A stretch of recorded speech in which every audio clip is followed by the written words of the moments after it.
Denny, Funny Man Live. Welcome, How y'all Denny. doing? How you doing? Welcome, Denny. Oh, I'm so happy to be here. Yes. Hi, everybody. All right.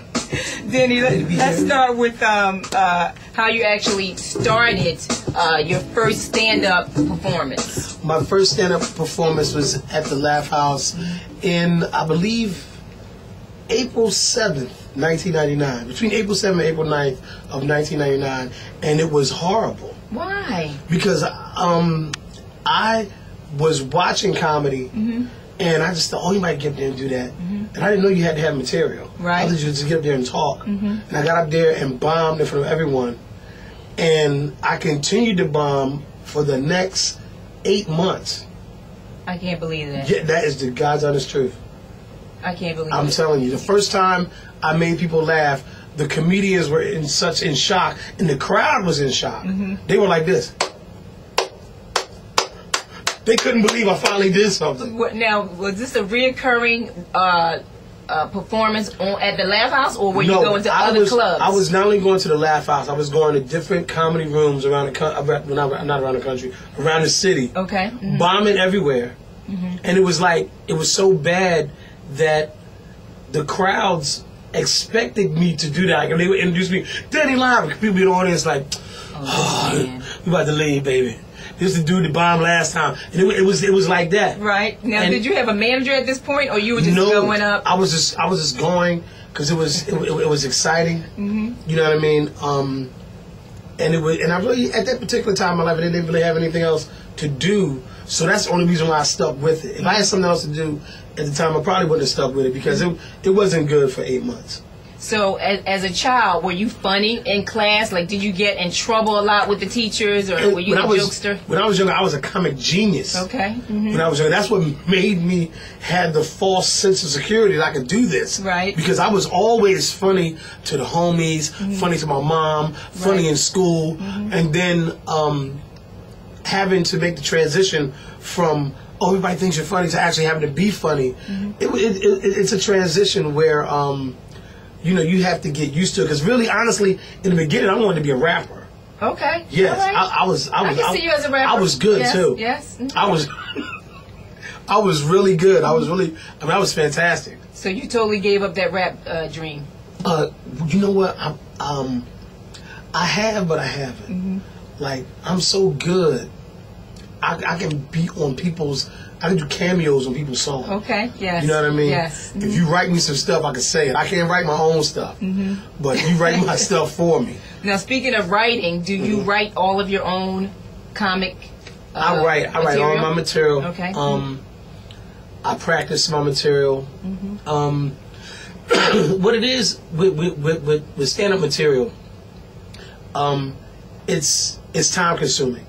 You know, like you come up with a concept, you write it out, you get on stage and practice it, and you see what works and what doesn't work. And then you kind of use what works and take out what doesn't. And then you kind of, it's called like building your set. You know what I mean? So, yeah, I write everything that I perform. Now, when you're writing, okay, once you write it, do you stand in front of the mirror and, you know, practice? A lot of times I do. Do you practice in front of your family and in front of your wife? Like, how does that work before you actually go on stage? I practice to myself. Okay. Because as confident as I seem, I'm a very big critic of myself. And I don't think everything is hilarious. So I practice it myself.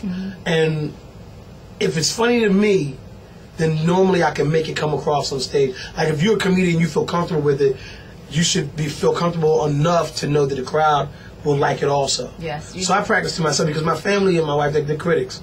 Okay. Like, they don't think things are funny.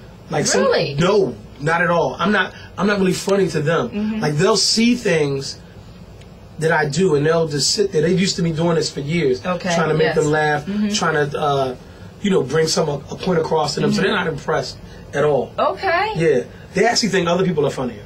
Wow. Yeah, I do too. Actually, okay. Sometimes. No, you are a funny man. I mean, there's a lot of comedians out there that are funny, but I mean, you are hilarious. If I see Denny live performing, we're getting tickets. We're there. I really appreciate that. I really do, because comedians don't compliment each other.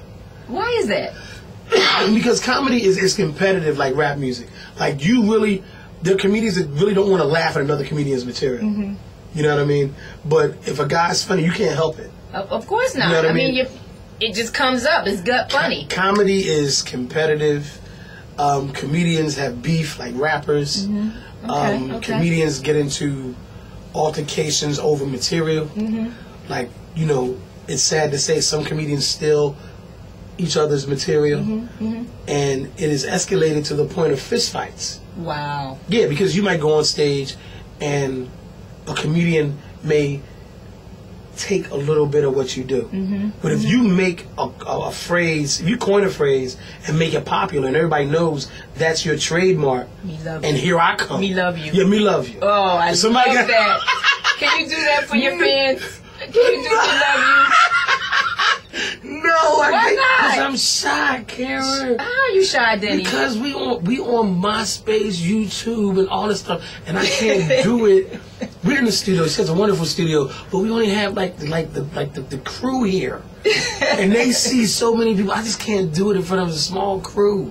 We got 3 people here. Have you ever heard of the term "the show must go on"? You mean to tell me you've never been on stage where you thought there were going to be 300 people in a snowstorm and only 5 people are in the audience? That has happened to me. Yes. Matter of fact, the coming to the stage auditions were like that. Mm-hmm. Mm-hmm.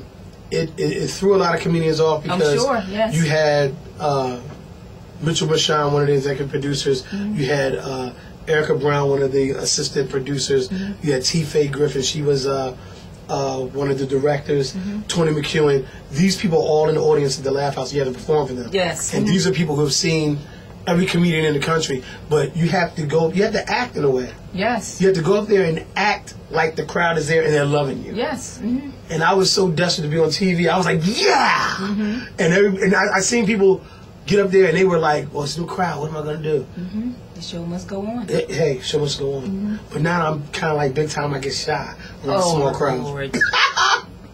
So we just have to come to one of your shows for me to see. Go to my MySpace page, myspace.com/Denny Live. Tap on my page, and you'll see all of my skits that I perform. Well, not all, but you see some that I perform on TV, and you'll see the "Me Love You" joke. Yes. Which I don't remember the "Me Love You" joke. I really don't. It was the Jamaican "Me Love You." I know, but I remember, but I don't remember word for word. Okay. And I don't want to be embarrassed on national television. Okay. Forgetting my own stuff. But it happens.